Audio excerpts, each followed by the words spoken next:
Hey guys, Jesse here, and today I'll be taking a look at the HG Extreme Gundam. Now, this is an older kit, and it's actually the first HG I ever built. It's not the first model I ever built, though my first model was actually a master grade, but it'll become very apparent as we go through the review and close-ups of this thing that this was one of the first models I ever built. It's pretty awful, but let's just get right into it. So this Gundam is actually from a game, and I picked it up because I was only into master grades back in the day, and I only ever picked up HGs if they were of an interesting suit or of a suit that I knew would never become a master grade. And as far as I know, this is the only model kit of the Extreme Gundam. So if you want an Extreme Gundam, that's Gunpla. This is your only option, and it's a pretty decent option. My biggest problem with this kit is the proportions. The feet are just a little too big, and everything just seems kind of large and stout, like fat in areas that it really shouldn't be. It's supposed to be a pretty sleek Gundam, but you don't really get that sense when you look at this kit just standing there. When you get it posed up, it looks a bit better, but overall, the proportions are kind of off.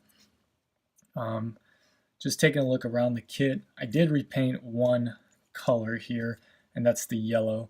I repainted it to a sort of gold.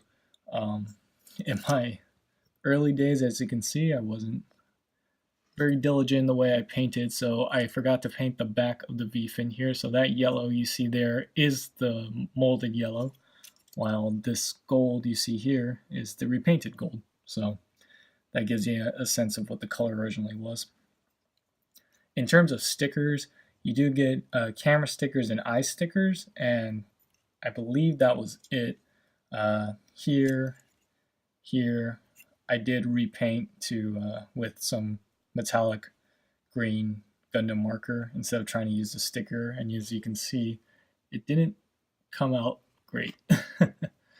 um, I also repainted this, the blue, because it should be blue, and I used some Gundam marker as well. Also didn't come out that great, but yeah, that should be blue. So that's something you do have to repaint. Aside from that, though, the rest of the colors are all accurate. There's nothing else you have to repaint, which is very good. The clear pieces also look very nice, except there's nothing behind them, so you can just kind of see where the connection points are and such. Like for this, you can just see the internal, so it looks a little strange. Like they're supposed to glow, they're supposed to be energized, but you don't really get that sense since there's no sticker or anything behind it. I'm missing one here, and I'll explain why when we get to the accessories, but yeah, there's still a nice shade of blue. As you can see here, I believe I scratched that with my nipper when I was building it. Not exactly sure how that happened. So that one's a bit cracked. But yeah, as far as my build on this, it's pretty awful. Like, what is that gouge? How did that even happen? Nub marks all over this thing. I just look at this thing, and it just reminds me of how much I've improved since building this guy. And just the things I'm doing now are. It's nice to look at some of your old work, as horrible as it is. In terms of seams, you've got the ones in the back of the legs. It looks like I tried to fix those or something. Maybe. You got ones in the back of the arms. None on the shoulder, which is nice. They incorporated that into the panel line, which I panel line really awfully. I mean, the whole thing is panel line awful, but I think that's all the seams. There's some on the side of the legs too. So a few seams you got to fix. It is an older HG, so that's expected. My main problem with this kit, though, is just the amount of loose parts. This ankle armor is incredibly loose. I'm surprised it hasn't fallen off already. These clear parts here, as you can see, are also incredibly loose. They're just kind of held in there by friction. There's no tab or anything that holds them in.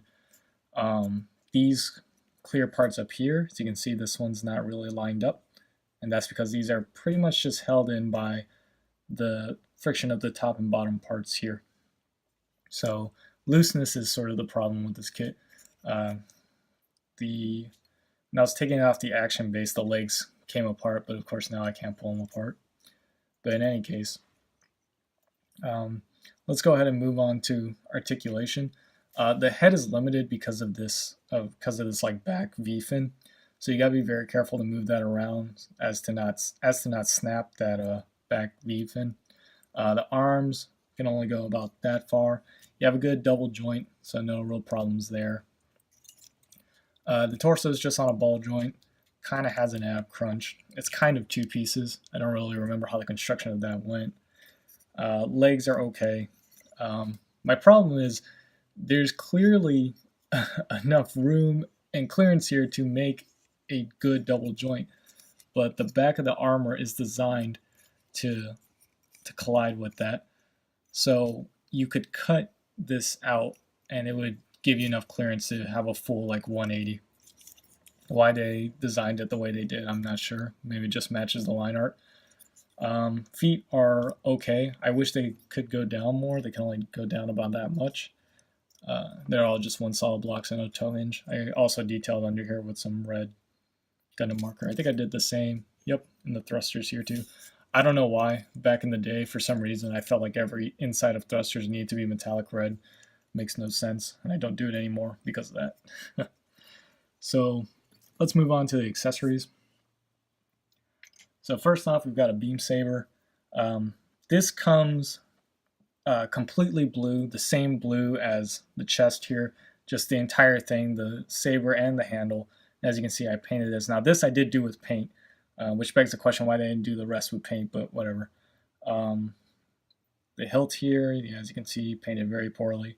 The saber here, actually, I think I did an okay job. I did like a gradient of lighter to where it would be more hot to a darker blue. Some of the paint has chipped here, so you can kind of see what the plastic would have looked like. But yeah, again, it's a sign of the times that it would come as one solid piece. You have the shield here. Very cool shield, supposed to be in the shape of a guitar case. These white sections came blue. I tried repainting them with some white Gundam marker. As you can see, that was a mistake. But yeah, it's nice and big. It's a cool looking shield, and you can actually fit the next accessory in here, which I'll show here in a second.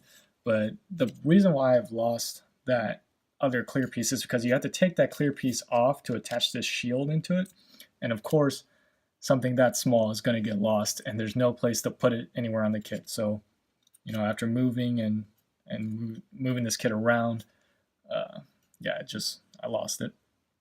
So there's the shield. The next accessory you get is this beam rifle, and yes, this is a beam rifle. It's supposed to be shaped like a guitar, and this is sort of the signature weapon of the Extreme Gundam. This is like what makes it recognizable, is the fact that it has a guitar as a beam rifle. The details on it are pretty minimal, but it does look really good, and it's very unique, so it has that going for it. The scope is movable, the secondary handle is movable, and the primary handle is movable. It can actually go all the way down and all the way up like that, as so he can tuck it under his armpit. And the trigger finger hand that you get has an angle to it so that he can hold it properly, so that's quite nice. And the last accessory you get is an open hand, which is also styled pretty nicely, but you only get one for the left, so that kind of sucks. But still, it's nice that we get at least one open hand. And one of the unique things about this beam rifle is the fact that you can put it in the shield. So we have the shield here, and we have the beam rifle, and you simply stick it in like so. Let's see, I haven't done this in a while. There we go. Stick it in like so. It's in there really securely, and you can hold it on the side of the arm, but you can't swing this handle all the way around. I think you can detach it and get it over. Yeah, something like that, but it's not plugged in all the way.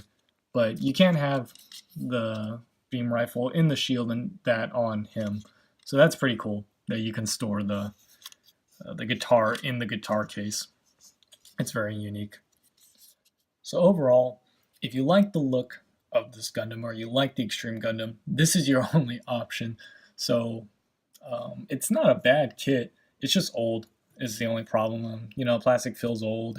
It's a bit loose. The proportions are off, but if you put some work into this guy, unlike I did when I built it, you can make it look really nice. And the accessories are pretty cool. I mean, that guitar, you could put some work into that and detail it up and maybe do some scribing and stuff to make it really unique. Maybe grab some custom water slides and put it on this guy. And I think you'd have a pretty cool looking HG. But yeah, I think the only real detriment to this kit is the fact that it's old. The loose parts is a problem, and I don't like that I had to take off this clear piece that I've now lost forever in order to put in the shield. I wish they found a way around that. So it's not a bad kit, but just know that you're going to be dealing with some age if you do get this kit. So that's all I got to say on this guy. Thank you guys for watching, and I'll catch you all next time. Bye-bye.